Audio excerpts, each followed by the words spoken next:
They were all involved in that sort of Canadian cross world mix. So both of these trying to get to 8-2. Carvalho in 67th overnight, but remember the 7 and 2s begin in 32nd and end in 97th. So there's a lot of 7 and 2 action going on. Incidentally, because 128 players made it through, there were only 97 players with 7 and 2 or better. So that left a full 21 players with less than 7 and 2 making it in. You had 4 players with 2 draws. That included Robert van Medevoort of the Netherlands, former team world champion and national champion, Klaus Jörns of Germany, multiple Grand Prix top 8. You had the 19s. All of the 19s made it in, starting with Derek Foot and Tomek Pedrakovsky. Hao Shan Huang made it in at 6 wins and a draw. Further down, Martin Bonneville, Julien Barrette, right the way down to Nicolas Roy in 123rd. And that meant that there were 5 6 and 3s that got in the back door. Paul de Carolis, Chris Gibson, Cale Thompson, Jean-Francois Gascon, and David Commander made it in as the 128th player. Commander, yeah. Oh, Commanda. I thought you were saying Commander. So that's the state of play. I thought you were saying Commander too. No, I was not. So here we go with game 3 of Pedro Carvalho against Miguel Gatica. It looks like Gatica is going to take a mulligan.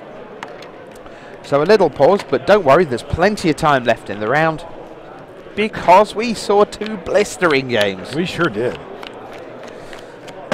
Man, that one drops aggressive deck really impressed me. Now, was able to put such a huge beat down in such a... I mean, remember, he faced down one drop opener, which is, you know, usually a pretty strong presence in and of itself. And they weren't 1/1s. They all had 2 power with 2 Diagraph Ghoul and a Gravecorn. It was like, yeah, I'm the beatdown. Yeah, and I think that was the turning point when you mentioned, all right, so he's just going to attack with his Gravecrawler, and now we know who's the beatdown in this particular situation. Yeah. Man.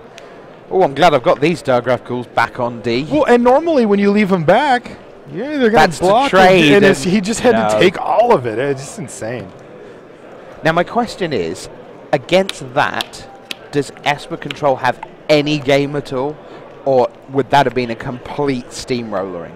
I mean, that had been a Ben Stark on the other side. They absolutely must hit turn 4 Supreme Verdict against that deck. Sure. They have to. Like, if they don't, they are absolutely dead.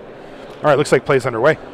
And we have an Overgrown Tomb for Gatica and a Cavern of Souls for Pedro Carvalho, and he is going to kick off with the card of the day so far from Marshall's point of view. It's Champion of the Patch, with good reason, just to be clear. Burning Tree Emissary into Flinthoof Boar. This is getting aggressive too. It certainly is. Right.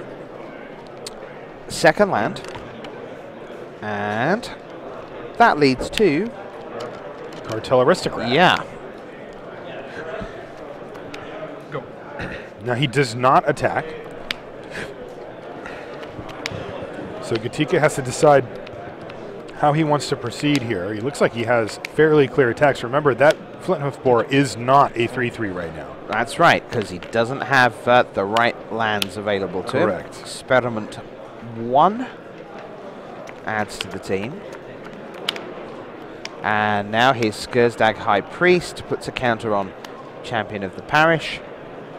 And that thing is threatening to make a 5/5 demon token. Once Pedro can find any other creature, he can sacrifice it to the Aristocrat and then tap his team to make a 5/5 demon thanks to the Skursdag High Priest.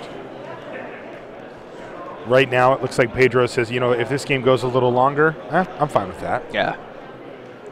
He still has a 3/3 blocker, even if Miguel has managed to find a mountain.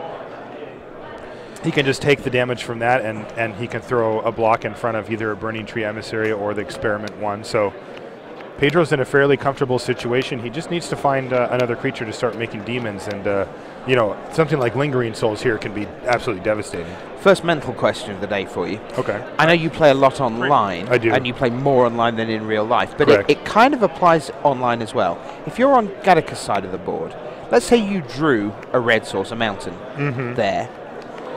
Would you consider waiting a few seconds before playing it to give Carvalho the sort of sense of, oh, it looks like he doesn't have the red, and then there it is, and now in for 3, and that you actually would do that as a conscious thing? Yeah, sure. I mean, you know, it's not the kind of thing that you're going to put too much thought into, but absolutely, like, just has, you know, because if you triumphantly slam down your stomping ground like, haha, I hit my red source, I now have more attacks than I did before, and you're kind of sending a flag. You know, we've seen on camera people even forget that they didn't have a mountain, because they had red sources but no mountain on their own side. And attack for, you know, air quotes, 3. lethal. Yeah. And, you know, and that's, you know, that's a thing that happens fairly often. I remember in the days of Wild Nacatl, that would happen all the time as well. People just assumed it was a 3-3 at all times. All right, there's a forest for Miguel, so still no mountain. But second Cartel Aristocrat for Pedro means that there could be demons in the sky very shortly here. Yeah. See if he doesn't want to make one quite yet, though.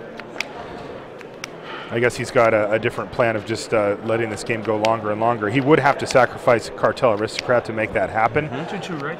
And that's because of the morbid. That's funny. Pedro he asked specifically, he goes 2-2, right? Yeah. So demonstrating his awareness there, and then he attacked with his 4-4. Seems like a good attack to me. Miguel's going to have to put 2 creatures in front of this if he wants to get through it, and that's exactly what he's going to do. So now, does Pedro have anything? No, he was just saying, I will offer you a 1 for 2. Yeah? Response. Okay, and Response to what? And now Morbid's occurred. For example, a removal spell. no. Sorry, I'm answering the question. So Miguel's asking. Yes. Yeah. So what he's doing is he's saying. So Pedro says, okay, I have priority, and I'm going to make a demon. Right. And Miguel asked if he could play a removal spell in response to the priest trigger, the activation, and not have the cost, not isn't happen. it? Yeah, but it's the cost, so he couldn't. Yeah. Now he can play it after the fact, which he just did. He played Tragic Slip to take down the priest. He got -13, but he's still all right. Now there's a red source, so Dreadbore right on time to is take going out to take the out demon. the demon. And he sacrifices it and says, this thing has protection from black. 1 damage coming in for Miguel, as that thing ain't blocking, so he's going to bash with it, but he's still not in a very good spot facing down 2 2/2s. Sure, but the thing is, going back a turn and a half, there was a lot worse. Oh, okay. Because he was in a lot worse position. Yeah, but if he didn't draw that red source, he still would have been awful. Oh, sure, yeah. Smash. Aristocrat bash, all 3 of them. Yeah, and now you know why it's called what it's called. That's right. All on screen together. Triple Aristocrat hit the red zone, and Miguel has a lot of work to do to get out of this situation. Let's see what he finds. Well, he starts with the Drag Mangler. Unfortunately, he's... All right, so in response to the Evolve trigger, Tragic Slip is going to hit the Experiment 1, and a Tragic Slip in response to hit the Falconwrath Aristocrat. So now, actually, Miguel's in a reasonable situation because Pedro decided to take out that 2-2. All right, well, it looks like Orzhov Charm is going to take down Drag Mangler, leaving Miguel with no cards in hand. And he's going to attack for 4. Here's a Doom Traveler. That's going to drop Miguel down to 6. Both players are out, so Vampire and Human on those. Yeah, that was helpful. Gallica draws. Runs out a pretty weak Experiment 1. And in we come. Yeah, he just doesn't have any great situation here. He's really up against it. He can trade for the Doom Traveler, but that just leaves Pedro with basically a better creature. He can just chump block. So he's going to take 3, drop Miguel down to 3, and Miguel, I don't think he has any outs, to be honest. Let's see what he draws here. This is a post-sideboard game. Yep. Handshake time, and Pedro Carvalho moves to 8-2. The man from the top 8 of Pro Tour Return to Ravnica, where he unfortunately ran into Stanislav